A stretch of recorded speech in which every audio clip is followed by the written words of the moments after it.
Soon we might start constructing loads of stuff on the moon. All because India's moon mission has recently detected sulfur near the moon's south pole. This chemical element can come in extremely handy for creating infrastructure on our satellite. It's the first time this chemical element has been discovered on Earth's natural satellite. This sought-after element is mostly found near Earth's volcanoes. Its appearance on the moon speaks volumes about the satellite's volcanic history and its past atmospheric conditions. The mission's rover detected this chemical element less than a week after touching down around 70 degrees from the moon's south pole on the 23rd of August, 2023. This historic landing on the lunar surface made India the fourth country to safely land a mission on the moon. It's also the first spacecraft to touch down so close to the south pole of our satellite. It's an area of strategic importance because it's believed to be home to deposits of water ice. If it turns out to be true, future missions might be able to harvest it and turn this water ice into drinking water or even rocket fuel. For 2 weeks, the lander carried out the data collection, mainly focused on the analysis of the moon's soil and its extremely thin atmosphere. Meanwhile, the solar-powered Pragyan rover started its quest to find frozen water on the moon. As for the lander, it demonstrated another amazing feat on the 3rd of September. The spacecraft fired up its engines and lifted itself for about 16 inches into the air. Then it made a tiny hop to land 12 to 16 inches away from its original position. It's kinda a big deal. Being able to get a lander back off the surface of the moon is essentially for future missions, showing that they can safely return soil samples or even astronauts back home after a lunar mission. In September, the Indian spacecraft was put into sleeping mode. The 14-day-long lunar night was approaching, and the spacecraft wasn't designed to collect scientific data during this period of time. So far, we've learned about a few major findings of the mission. One is related to measuring the temperature of the moon's topsoil at different depths. Intriguingly, the surface of the satellite in that region turned out to be hotter than expected. It was believed that the temperature could be between 68 and 86 degrees Fahrenheit on the surface, but it was around 158 degrees Fahrenheit, way hotter than it should be. The other discovery indicates the presence of several chemical elements, including oxygen. Besides, the data received from the spacecraft confirms the presence of aluminum, calcium, iron, titanium, silicon, and other chemical elements on the lunar surface close to the South Pole. The rover also used special instruments designed to measure quakes and rumbles beneath the lunar surface to detect some seismic activity. It brings us back to the sulfur detected thanks to the rover's spectroscope. Scientists are currently working on figuring out whether this element formed on the surface in a natural way or whether it's the result of volcanic activity or a meteor strike. Another astonishing thing found on the moon is a rock, and it may be the oldest known Earth rock.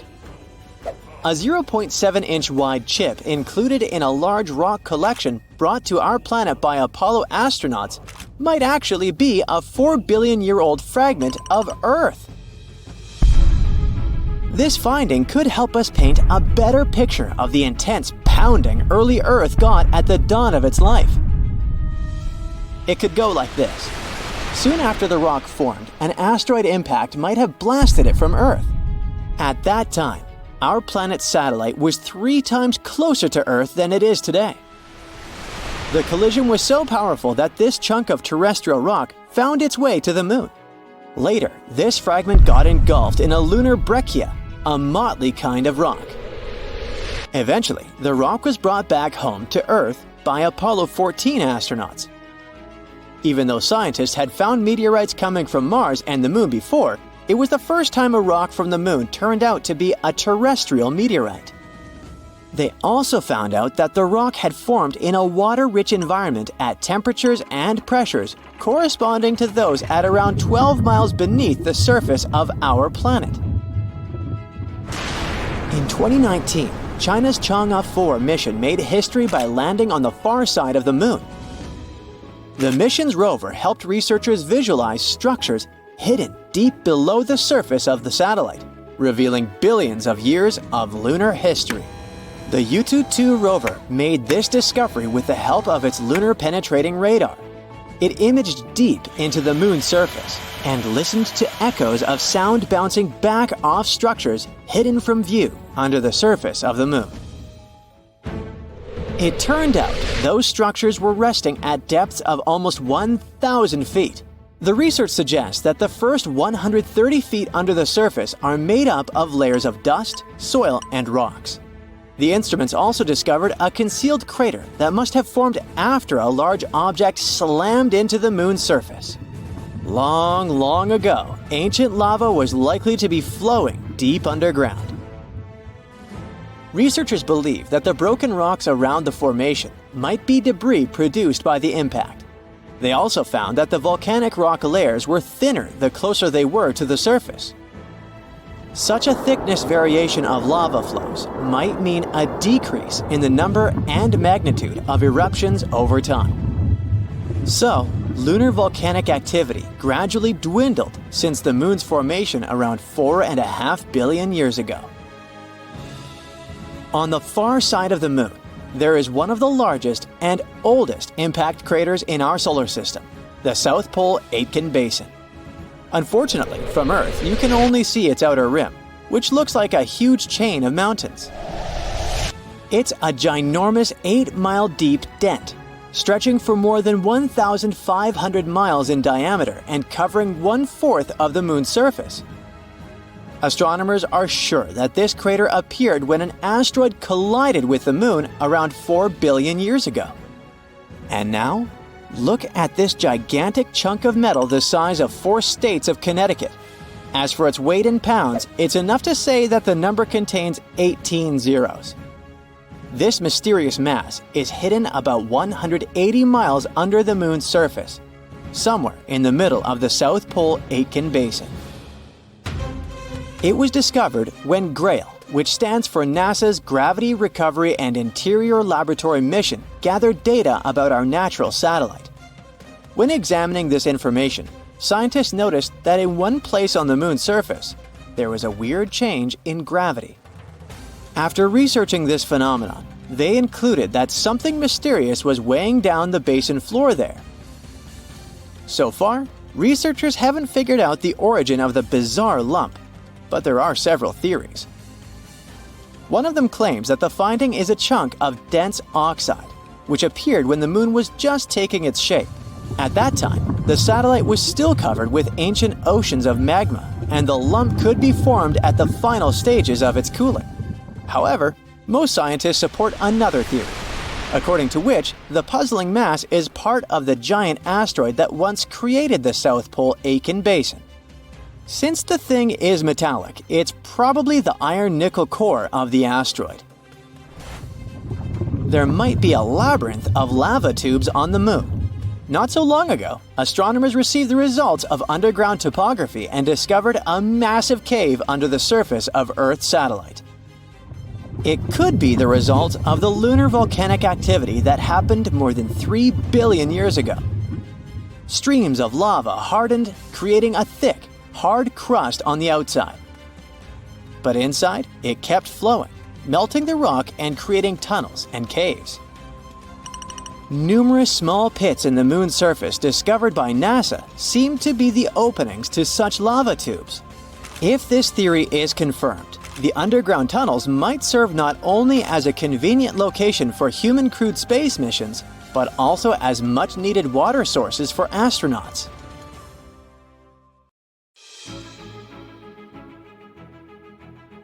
It's one small step for man, one giant leap for mankind. Is one of the most famous quotes of all time. But was it really what Neil Armstrong uttered on July 20th, 1969? as he set foot on the moon for the first time in human history? It looks like it both is and is not. Thousands of people back on Earth who were following the historical event heard the phrase without one small detail, the indefinite article A. That's one small step for man.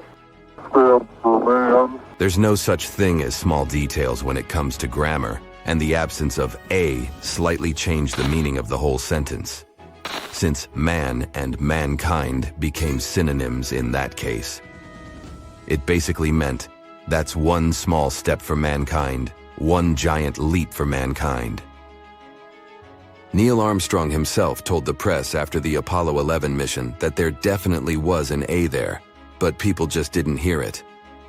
30 years later, at the event's anniversary, Armstrong couldn't hear the article while listening to the recording of that famous transmission. That's one small step for man. He explained that he wasn't the most articulate person, and he left a lot of syllables out. So it could have been a suppressed sound, and the voice mic simply failed to pick it up.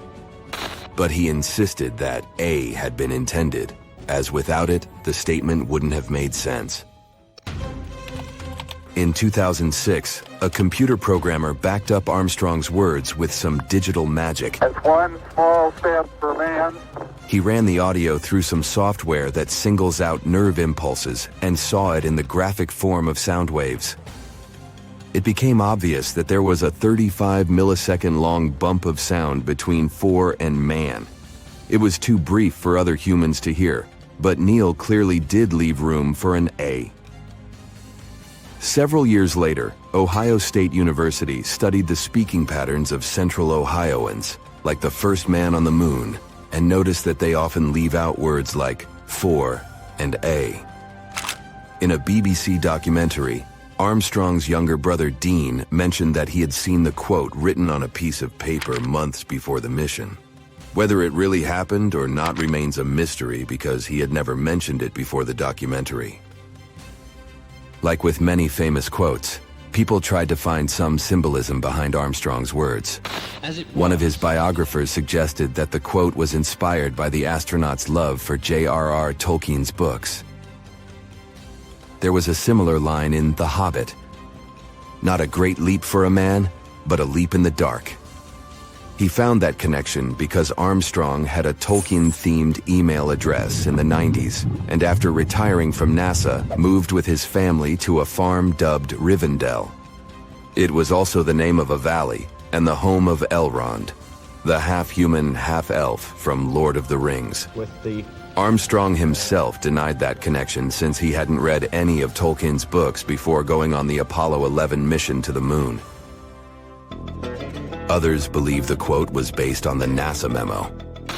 Going to the moon was no walk in the park, so it was important that the first person there pronounces some iconic words about it being a historic step forward for all mankind. Again, the astronaut denied having any memo. He later shared that it had just been the most logical and right thing to say. Armstrong literally had to go a long way to make that legendary step. He took his first airplane ride at the age of 6 in a Ford tri-motor plane with his father, and that's when he fell in love with aviation. He was an active Boy Scout and earned the highest possible rank, Eagle Scout. On his 16th birthday, he became a licensed student pilot before he got his driver's license. He then went on to study aeronautical engineering. His program involved 2 years of university studies at Purdue University, then leave for 2 years of flight training and 1 year of aviator service before returning to finish his final 2 years. While at Purdue, Armstrong joined a fraternity and wrote and directed a musical for the school varsity varieties. He was investing so much effort in his version of Snow White and the Seven Dwarfs that he got a C that term in psychology for engineers, a C in aircraft vibrations, and a D in electrical engineering. During his aviator service, Armstrong had to eject from the plane over the water. The winds were taking his parachute back to land. When he thought that was it, his friend from flight school in a service vehicle picked him up and saved his life. Armstrong came back to Purdue, completed his degree, got married for the first time, and became a civilian research pilot right after. The couple moved to California, and whenever he flew over their house, Neil would tip the wings for his wife and son on the ground to see it was him. He had over 1,100 flight hours testing various supersonic planes and the X-15 rocket plane. He wasn't able to apply when the U.S. Air Force was recruiting for the first Man in Space Soonest program in 1958 because they didn't accept civilian test pilots. In April 1962, NASA accepted applicants again for Project Gemini, and this time he was eligible. Neil handed in his application past the deadline, so it was only thanks to a flight simulator who had known him and slipped the application in the pile that he got into the space program. Back then, he wasn't considered NASA's #1 pilot and flew as a backup crew.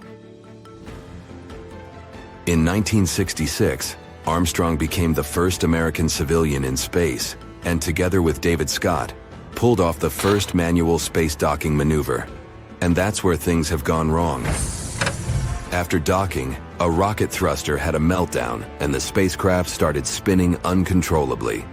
They had to separate from the Agena.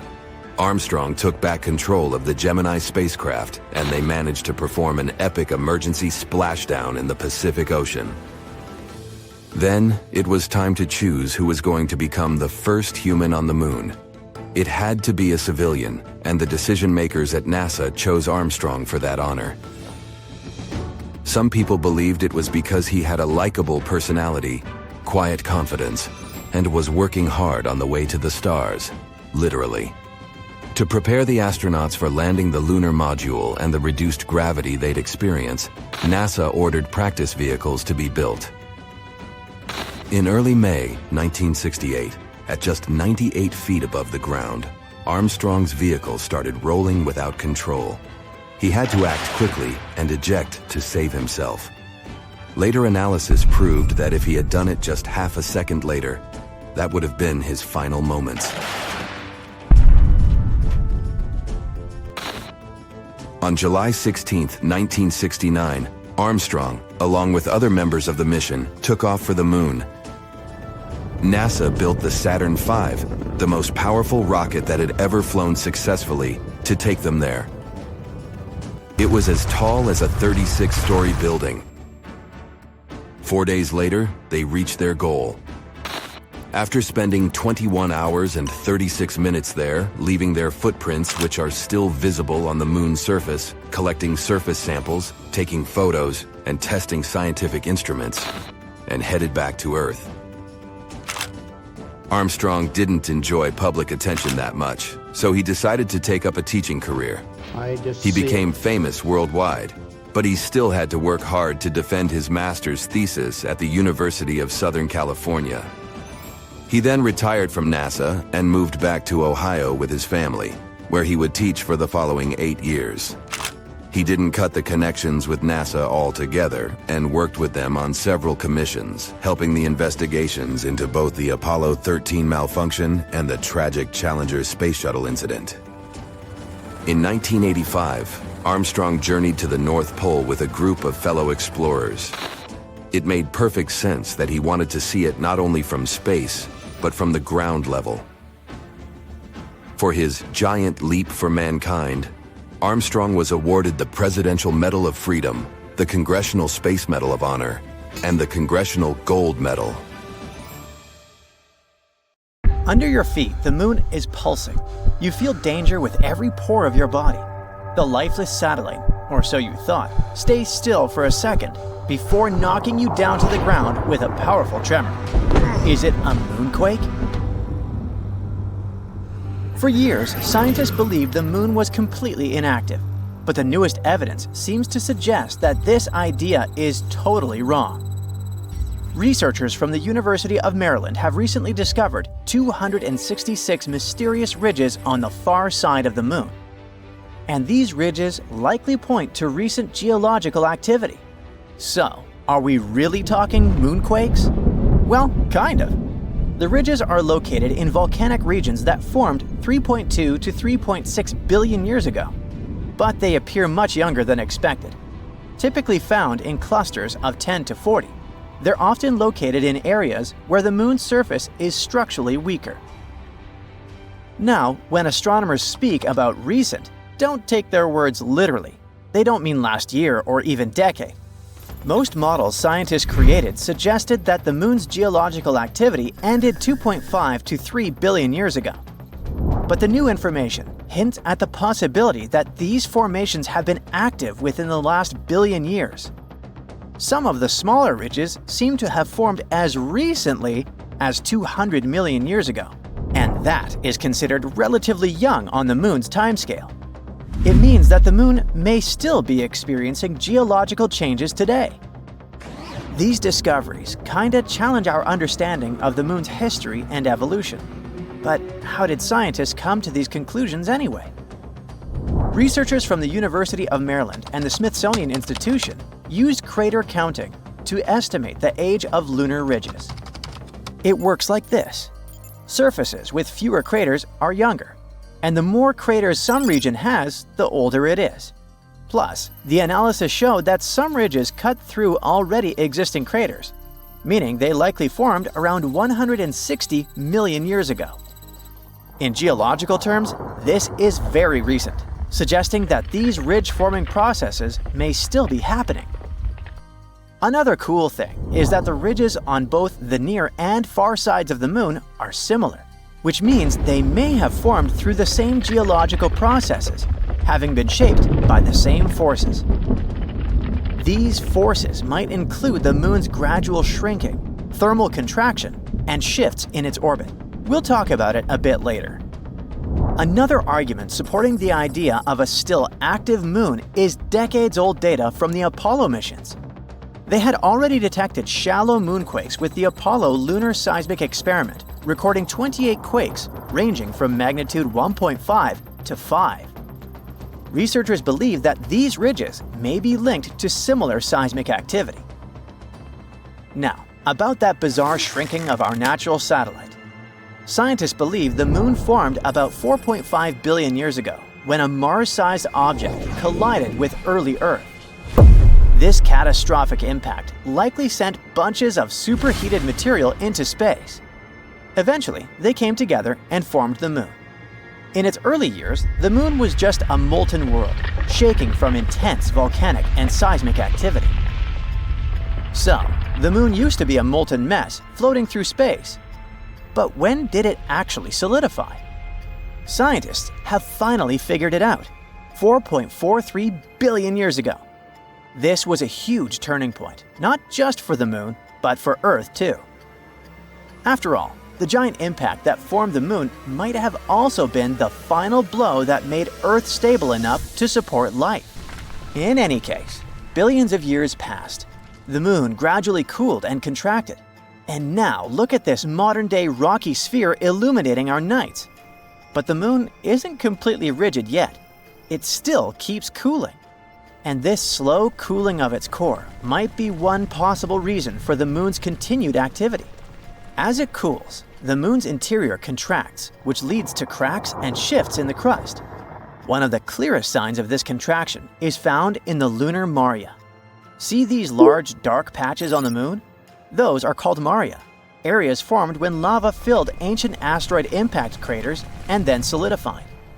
Then, over time, the cooling and contracting crust created these wrinkle ridges. Another factor of the ongoing geological activity could be the moon's gravitational interactions with Earth. Such non-stop powerful interactions likely create surface stress and trigger tectonic movements. It's all good and exciting, but can this activity on the moon actually affect humans? In a sense, it can. The moon has long been seen as a stable place for future bases and resource extraction. But the discovery of this ongoing geological activity is pretty worrying. If the surface is still shifting, future settlements, infrastructure, and mining operations could face serious risks. That's why, at the moment, we need seismometers and ground-penetrating radars to better understand these movements. It will allow us to assess potential dangers before any long-term missions begin. By the way, there's another potential problem future lunar missions might have to deal with, and it's moon dust, aka regolith. Apollo astronauts quickly learned that this jagged, sticky dust gets everywhere and can damage suits, equipment, and even health. A new study from Texas A&M engineers found another problem. When rockets land or take off, they kick up regolith, which can become a collision hazard, especially with many spacecraft bringing crews and cargo to the moon. Lunar regolith comes in all sizes, from tiny dust particles to large rocks. The main ingredient in moon dust is fine silicate materials, about 70 microns in size, like a human hair. They formed over billions of years as meteors and asteroids smashed into the moon's surface, grinding much of it into powder. Unlike Earth, the moon has almost no atmosphere. It's incredibly thin, so there's no wind or water to smooth out the dust. On top of that, constant exposure to solar wind has given the regolith an electrostatic charge, making it stick to anything it touches. Apollo astronauts quickly found this out the hard way. Moon dust clung to their suits, got trapped inside their landers, and stuck to everything. Worse, it became a health hazard, causing eye irritation and breathing problems inside their spacecraft. But at the moment, it seems like a problem for future us. A much more important issue is finding water to support future missions, and China is going to deal with it. It's getting ready for a big mission to look for hidden ice on the moon. As part of the Chang'e 7 mission in 2026, a flying robot will explore deep craters at the moon's south pole, where ice might be trapped. If they manage to confirm it, this could be a game changer for future lunar missions. Astronauts will have a water source and even fuel for space travel. The mission is a key step in China's plan to land astronauts on the moon within 5 years. While signs of water have been found before, like in soil samples from Chang'e 5's probe and observations by NASA and Indian spacecraft, scientists believe that deep ice deposits are the real key to supporting future missions. The south pole of the moon has some incredibly deep craters, and experts think ice could be hiding inside them. The flying robot will try to explore one or more of these craters after landing. If it does find the ice, it could make long-term moon missions much cheaper and more practical, helping astronauts live and work on the moon. Some scientists also think that this discovery could offer us some clues about extraterrestrial life. In any case, whether we find water on the moon and learn to deal with that pesky dust or not, the recent discovery of those young lunar ridges is a game changer. If the moon is still geologically active, it means we don't know as much about our closest neighbor as we thought. What else could the moon be hiding? Are we really prepared for the idea that this lifeless satellite might actually be more dynamic than we imagined?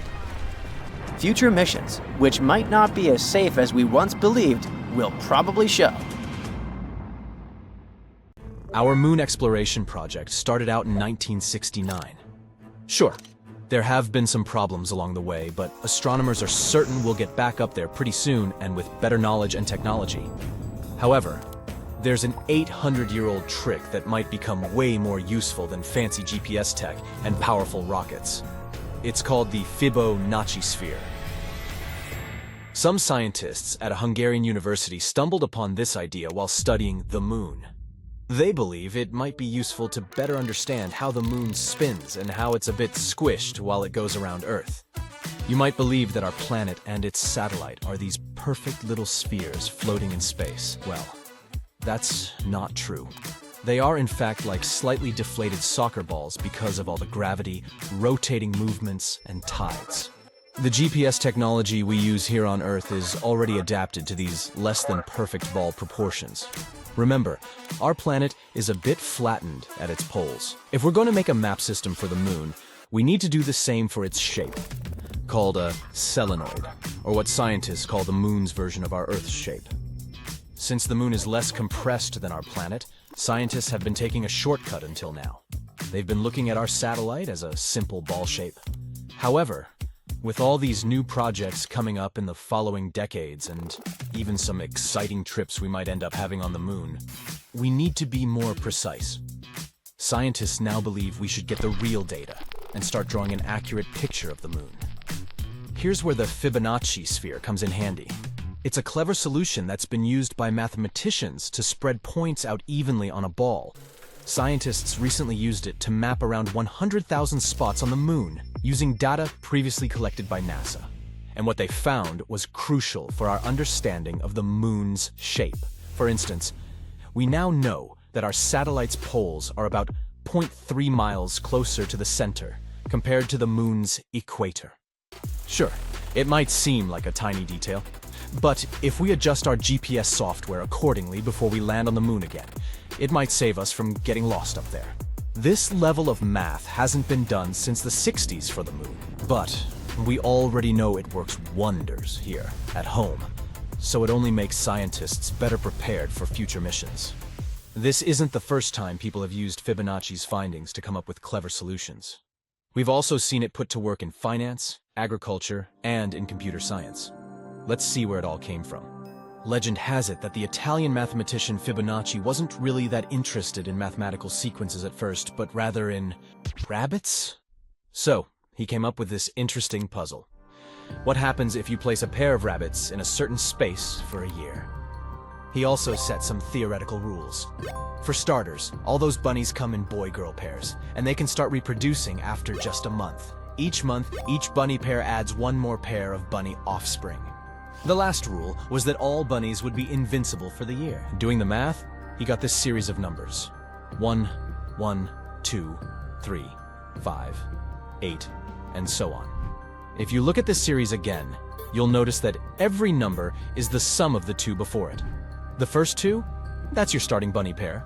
Next, you'll see the number 2, which is the first pair and their first offspring pair. Word caught on about this interesting sequence, and math lovers began studying it more closely. They started seeing this pattern very often in nature, like in how leaves grow on a plant or how seeds arrange on sunflowers. There's even a little experiment you can do to check it out. Start by grabbing some paper and a pen. Try drawing the Fibonacci spiral. Start with a tiny circle, then go bigger and bigger using those Fibonacci numbers. The first circle should just be a tiny dot on the paper, or the equivalent of 0. Next circle, 1 unit. Another circle, still 1 unit. Keep it going and you'll see that the circles form this spiral pattern. Even as it continues to grow, it keeps its shape. You might have also stumbled upon the Fibonacci spiral as a symbol of hypnosis. In all fairness, there's little evidence you can confuse someone by making them stare into a spiral for a while. But its effects on our focus and our optic nerves can't be ignored. After you've stared at a spinning spiral, you might see how objects get smaller or bigger depending on the direction of the swirl.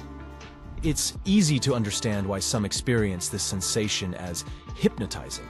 This interesting series of numbers appears in our day-to-day lives, even if we don't notice it. It can also be used in more practical instances, like converting miles to kilometers. Let's look at the series 1, 2, 3, 5, 8, 13. Pick any two numbers side by side. Say 13 and 21. Do the calculations and you'll notice that 13 miles is about 21 kilometers. Same with 34 and 55. Music and math might not seem like they're connected, but if you had asked the great Mozart, he probably wouldn't have agreed. It seems he was very passionate about numbers from early on in his career. He loved finding cool number patterns in music, like some sort of hidden messages. His own sister even remembered him doodling math all the time, even on the sides of his music sheets. Some scholars believe he might have even played around with the Fibonacci numbers. If that's really the case, then he might have used the ration to balance out parts of his tunes. What about other types of art? Well, it's also said that Leonardo da Vinci used the golden ratio in his masterpieces, like the Vitruvian Man and the Mona Lisa. Also, when it comes to great pieces of architecture, the Parthenon might have used this pattern too. Anytime you see buildings with columns spaced just right, you can be certain that's where the builders drew inspiration from. The Great Pyramid of Giza is another great example. There's no official record to prove it, but the pyramid's shape is so close to the golden ratio that it's kind of obvious. You'll also see this pattern appearing naturally in our environment. Go out in our garden and check to see if you have any pine cones lying around. See those scales? They're set up in a pattern according to the Fibonacci sphere. Even the bones in our body seem to be growing based on the same proportions. We've got one torso, one head, and one heart. Then there's stuff that comes in pairs. Our arms, legs, eyes, and ears, for instance. For the number 3, think about the composition of our limbs and the 3 main sections in our hand. The wrist part, the middle palm part, and our fingers, which are also split into 3, by the way. Oh, speaking of fingers, their bone lengths have this ratio too. This design helps our fingers move smoothly, especially when grabbing objects. The Fibonacci sequence can be seen in the way ocean waves curve, and how rivers split and flow too. Weather patterns can also follow this rule. Some whirlpools and hurricanes form and spread out in the same way the Fibonacci spiral does. Zoom out, and you'll see that spirals aren't just found here on Earth. They're also everywhere in space, and it isn't random. Most galaxies, including our Milky Way, are spirals. Think of it like this. Generally, stars in a young galaxy don't all appear at once. Some are faster when developing, others take their time. This makes gravity pull in different ways, making the young galaxy spin like a disk. As it spins, different levels of gravity stretch it into getting these spiral arms. On the flip side, if all the stars in a young galaxy appear at the same time, gravity just smushes it all into an egg shape, or what the astronomers call elliptical. There's something happening inside the moon, something that nobody expected. Not a dramatic shift you'd see on the outside, but deep down, where things seem frozen in time, scientists have uncovered a hidden layer of what you could only call moon goo. Remember those school lessons about the crust, mantle, and core? Much like the Earth, the moon is made up of layers, a crust, mantle, and core. However, the moon's core is much smaller compared to ours. Earth's core is huge. It makes up about a third of our entire planet's mass. The moon's core makes up only about 1 to 2% of its mass, and its diameter is about 1/5 the diameter of the moon itself. It's surrounded by a hard, rocky mantle. But it turns out that between these two layers, that mysterious goo layer, and it's way more important than you might think. The layer is soft and partially molten, ebbing and flowing like the tides in our oceans. It rises and falls, stretching and shifting as if it were alive. Its movement isn't chaotic, but subtle and regular. We always knew that the moon influences our seas and oceans, causing tides with its gravity. But it turns out that we influence it back. The goo ocean reacts to the gravitational dance between Earth and the Sun. Also, the molten layer could be made of ilmenite, a very intriguing material. Ilmenite is rich in titanium, a strong and lightweight metal that we really love over here on Earth. Titanium is used in everything from airplane parts and spacecraft to medical devices, even in everyday items like bikes and laptops, all because it's incredibly strong and very resistant to corrosion and heat. So, if the moon might have a molten layer rich in ilmenite, that would be awesome. Astronomers are already planning for lunar bases, and if we had a material to build structures, spacecraft, or even tools for astronauts right there, that would be a game changer. Otherwise, we'd need to transport materials from Earth, which is extremely costly. This is our first tangible sign that the moon is not just a cold, boring rock. Instead, it's dynamic, living, and breathing, with moving forces beneath the surface. NASA used new special tools to discover this: the Gravity Recovery and Interior Laboratory and the Lunar Reconnaissance Orbiter. These are both space missions designed to study the moon, but they don't just look at the surface like a telescope.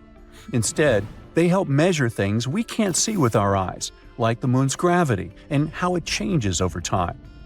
Grail sent 2 small spacecraft around the moon named Ebb and Flow. Clever. The idea was for these spacecraft to fly close to each other and measure tiny differences in the moon's gravity as they go. It's like they were feeling the moon's invisible pull in different places. If the moon's gravity was stronger in one spot, the spacecraft moved closer together, and if it was weaker, they moved farther apart. This helps scientists understand what's going on inside the moon, even if they can't actually go there. And the spacecraft intentionally crashed into the Moon in December 2012 to end the mission. The Lunar Reconnaissance Orbiter is a bit different. It takes super detailed pictures of the Moon and collects other important information about its surface. By combining the information from both GRAIL and LRO, we were able to find this goo layer. But this discovery actually challenges everything we thought we knew about lunar geology. How did this molten layer get there? How long has it existed? And perhaps more fascinating, how it stayed warm for millions of years? That's some million-dollar questions. The Moon's core generates heat just like ours. But it's not as easy as saying, oh, the core's heat probably keeps it warm and molten. Well, first, the Moon's core is much smaller and less active than Earth's, meaning it produces significantly less heat. Plus, the Moon is much cooler than Earth in general. With temperature dropping to minus 200 degrees Fahrenheit on the surface, how could this inner layer still stay in this flowing state? That's still a mystery. In any case, this goo could actually explain a lot of stuff about the Moon. For example, astronomers were exploring moonquakes and how they happen. Now they think that it might be this semi-molten layer shifting and moving beneath the surface. Now, beyond the Moon itself, it also tells us more about other celestial bodies. If the Moon, something we considered basically a huge static rock, has such a dramatic life, what about other planets, moons, or asteroids? Could they also hide similar hidden movements beneath their surfaces? We can even understand our own planet better, learn more about how tides and similar stuff works. There are so many great discoveries we've been making on the Moon. Recently, we found some awesome stuff beneath the surface, massive caves hidden for millions of years. For over 50 years, scientists have suspected that the Moon's surface is full of underground tunnels and caves. These are known as lava tubes because they were formed by lava. Duh! Millions of years ago, the Moon was pretty unstable. It underwent some volcanic activity, causing eruptions. When a volcano erupts, lava can flow across the surface. As the outer layer of the lava cools and hardens, it forms a solid roof of dark material. It's actually what these famous dark spots on the Moon are. These are dark, hardened remains of ancient lava. But the hot, molten lava continues to flow through the center. Once the eruption ends and the lava drains away, what's left behind is an empty hollow tunnel, hence a lava tube. On Earth, we have lava tubes in places like Hawaii or Iceland, where volcanic activity has created similar underground tunnels. The same thing happened on the Moon billions of years ago, although they're much crazier compared to ours. In fact, lunar lava tubes are now thought to be some of the largest and longest in the entire solar system. One such cave was discovered beneath the famous Mare Tranquillitatis, the place where Apollo 11 first landed, and it's at least 340 feet deep. Now, all these lava systems have remained hidden just beneath the surface, untouched for millions of years. Only now, they finally managed to prove their existence. Scientists from the University of Trento in Italy found them using special radar technology and advanced computer methods. These techniques let you see underground by sending radar waves. The waves bounce back and give clues about what's hidden underneath. By analyzing the way these waves reflected back, the researchers could detect the shape and size of the hidden caves. Now, the best thing about this discovery is that we could build all our bases there. These caves protect from radiation, harsh winds, and meteoroids. NASA even found evidence that some of these caves stay at a steady 63 degrees Fahrenheit. That's some crazy coziness for the Moon. And on top of that, there could even be some water there. So humans could take shelter inside these natural tunnels and build entire colonies on the Moon. And I know what you're thinking. Could unexpected lunar monsters hide deep in those caves? Well, sure. There's a huge potential for exploring these caves and finding some awesome stuff. But even if we manage to find a miracle, like small life or microbial organisms, there's a 99% chance that there won't be actual animals or monsters. It would just be impossible for them to develop in such conditions. But it would make a great horror movie.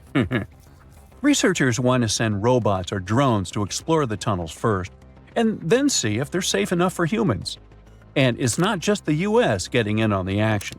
China is also investigating the possibility of using these moon caves as a future base, showing that the race to explore and settle the moon is heating up. It's so close to us, at least in terms of space, but there's still so much we don't know about the moon yet. For example, Chinese researchers have collected soil samples from the moon and found out there might be billions of tiny glass spheres on the lunar surface. What's really cool is that they might hold enormous amounts of water. These tiny spheres form when meteorites hit the moon at crazy speeds, sometimes at hundreds of thousands of miles per hour. When that happens, a strong explosion sends bits of the moon's crust flying into the air like popcorn. As these chunks of crust cool down, they create little glass beads that look like tiny glittering spheres. These beads are so small that they're like crumbs sprinkled over the moon's surface. Scientists call them impact glass. And it turns out the soil on the moon is holding a secret ingredient that can make water: oxygen. So, these tiny glass balls are like little capsules with oxygen inside. There's a special type of wind called solar wind, and it's made of protons and electrons. When protons hit the capsules, they mix with the oxygen inside and finally make water. But the most amazing part is that some of these glass balls with water inside get hidden under a layer of the moon's dust called regolith. So, if we go on a mission to the moon, we'll have hidden reservoirs of water underground. It's as if someone has prepared some canned food for us to survive. Because you can't drink that water directly from these glass beads, you're supposed to collect them and then boil them in an oven to extract the water. When they cool, they release vapor, so you'll have regular liquid water in a bottle. That way, astronauts on their missions will be able to stay longer up there, considering these secret stashes. And the coolest thing is that these glass beads are very common on the moon. They're spread from the poles to the equator, which means there might be enough water even for generations that might come to live there one day. There are other spots where we can find water in space too. For example, scientists found an extremely big cloud of water vapor that's 12 billion light years away from us. Not within reach, of course, but it's still good to know. And we're talking about something bigger than we can imagine.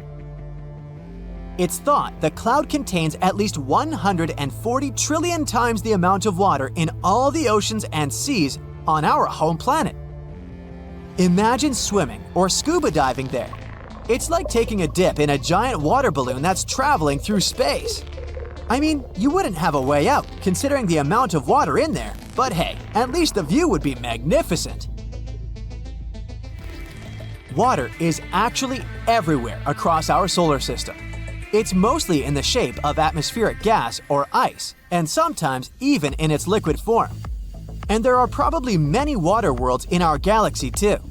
Scientists from the University of Copenhagen have discovered exciting new evidence about how planets form in our solar system and beyond.